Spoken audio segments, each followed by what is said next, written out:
Nasaan pa? Yes, sir. Kaya Kasi po, kung mag-alter siya, he will be liable for perjury. Hindi po, no supplement, no nothing. Kasi No, po yung hindi- iba, pagdating dito, nagsusupplement. Ang sabi niya, wala na po akong idadagdag. Yun lang po. Meron siya sa statement niya na I humbly reserve the right to submit a supplementary affidavit Yun nga if po eh. warranted. Kaya po in the sinabi ko sa premises. kanya, meron ka rito, magdadagdag. Kasi dapat sana alam natin because he presented himself before this committee, but whatever he does outside this committee, wala tayong kinalaman. Hindi na po natin nalalaman kung ano mangyayari. Hindi. Ang kasundan natin, pagbalik na lang. Kasi hahaba eh. And they have work to do. So we are accommodating them in the same manner that we accommodated Alcantara, Engineer Alcantara, to be brought immediately to the DOJ for evaluation, for some procedure. Then after that, we can have all the time in the world. Maski hanggang madaling araw, kung gusto mong tanungin si Yusek Bernardo, Oh, sir, pero you can. ito, for the benefit of general questions Hindi na, na we're sana. just postponing. We're not rejecting your request to propound questions. Kasi sa akin kasi, sir, pag sabi niya ngayon dito, diretso kaagad file ng kaso sa DOJ without Hindi, no, us no, no, giving the benefit na makapagtanong man lang kung Sige. Sen. No, I think the thing is that the Department of Justice, as much as possible, would like to evaluate first. They will not file any cases against anyone. but subsequently, filing And of then, cases will follow. Kung sana naman bago siya makonsider doon, dito muna sa atin. Dahil sa atin niya nilahad yung statement niya, so hindi naman niya nilahad sa DOJ, sa atin muna. So sana makapagtanong tayo bago natin turn over sa DOJ for their consideration.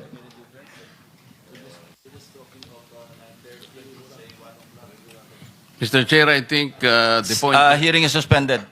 Yes, Senator Marcoleta. I just want to make a record that when I approached the Secretary of Justice together with Engineer Bernardo, both of them committed that Engineer Bernardo will go to the DOJ accompanied by the DOJ Secretary for the purpose of filing the appropriate charges only.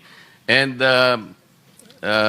Engineer Bernardo will not in any way add or alter the affidavit that he presented before us. Meaning to say, no additions, no subtractions, walang alterations. Whatever copy that he distributed to this committee will be just that. That is correct. Thank At you, saka, Mr. Chair. recorded naman po, nasa transcript, nasa YouTube, nasaan pa. Yes, sir. Kaya Kasi po, kung mag-alter siya, he will be liable for perjury. Hindi po, no supplement, no nothing. Kasi No, po yung hindi- iba, pagdating dito, nagsusupplement. Ang sabi niya, wala na po akong idadagdag. Yun lang po. Meron siya sa statement niya na I humbly reserve the right to submit a supplementary affidavit Yun nga if po eh. warranted. Kaya po in the sinabi ko sa premises. kanya, meron ka rito, magdadagdag. Kasi dapat sana alam natin because he presented himself before this committee, but whatever he does outside this committee, wala tayong kinalaman. Hindi na po natin nalalaman kung ano mangyayari. I mean, for purposes of transparency, Mr. President, You're saying Mr. Chair, that, just kaya in po case- pumapayag na kami na nadadil. Paano yung supplemental? Hindi na po natin malalaman. There will be no guidelines. Dito rin po yung dito rin supplemental. gagawin yung supplemental. Hindi nga po natin Ay, malalaman eh. We will not be guided. Ano ba sasabihin niya? Why not before us? Hearing is suspended. I was asking the Secretary of Justice what are the parameters kung sakasakaling magkaroon. Suspended pa po tayo.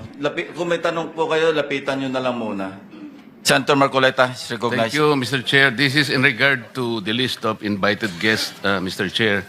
In the last hearing, I intimated my desire to invite also SunWest, considering that it is the company founded by Congressman Saldico, where his name was also very much floated in this hearing. First, it was mentioned in the sworn statement of the Discayas. It was mentioned by Representative Toby Tiangco, and very lately he was also mentioned by Engineer Alcantara. I intimated that desire in the last hearing, Mr. Chair. And also, I also ask whether Mr. Chavit Singson will be advised during this very hearing, Mr. Chair. I remember Vice Chair Erwin Tulpo confirmed us and said that he will advise you of this request, Mr. Chair. These are all requested. These are all captured on page 207 of our transcript, Mr. Chair. So I wonder if the committee had made the invitations properly, Mr. Chair. Thank you. Unfortunately, I wasn't informed, Your Honor. But next hearing, we will invite them, definitely. So, thank you. Likewise, Mr. Chair.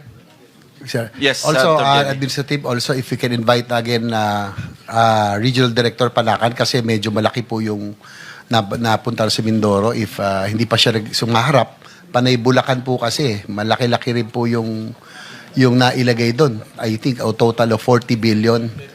And also, si Congressman Toby Tiangco, I think his revelations during the first hearing were very revealing. If he can be invited, nahiya po siya pumunta. Sabi niya kasi he was not invited. Baka sabihin, epal siya. But I think he can help a lot. Yes, we will also invite him or ilan ba, JB? Only one? Ayan, si Toby Tiangco and Panakan and siguro yung mga Yeah, taga Mindoro. We'll invite them in the next Thank you, Mr. hearing. Chair. Mr. Okay. Chair? Yes, Senator De La Rosa. So, hindi pala ito ang last hearing natin. Meron pa tayong kasunod na hearing. Definitely. Thank you, sir. Thank you. Thank you. And So- Mr. Chair, lastly, may I confirm if the chairman made an announcement that Mr. Saldico will not be invited? Yes, as you know, you have been a congressman for many years. There's what we call interparliamentary courtesy. We do not invite or summon members of Congress in the same manner that they don't invite senators to their hearings. It is up to the congressmen or senators concerned to appear before their inquiries in aid of legislation. That is a tradition. Yes, Mr. And Chair. that tradition is not accorded to individual members of Congress of either house. It is accorded to the institution. Yes, Is that, yeah. you will. Yeah, but if he is expelled, then we'll invite him. He's no longer member of Congress. Representative Chanco was not expelled, Mr. Chair, but Yes, but he is When he was voluntarily, invited, he is voluntarily appearing before the committee. yes, but there was an invitation. No, we did not extend any invitation to I was the Representative- one who invited him when I was the chairman. You can speak for yourself. Yes, that's why. He can be invited. There is no violation of interparliamentary. Anyway, that's water under the bridge. He will appear, I think, anytime now because he was informed by Senator Ejercito. So can we just proceed? Hindi, We have a long sinasabi ko day. po yung tungkol kay Mr. Saldico. All Kung right. sakaling halimbawa nandito siya, we can invite him. Okay. Okay, thank you. No issue there.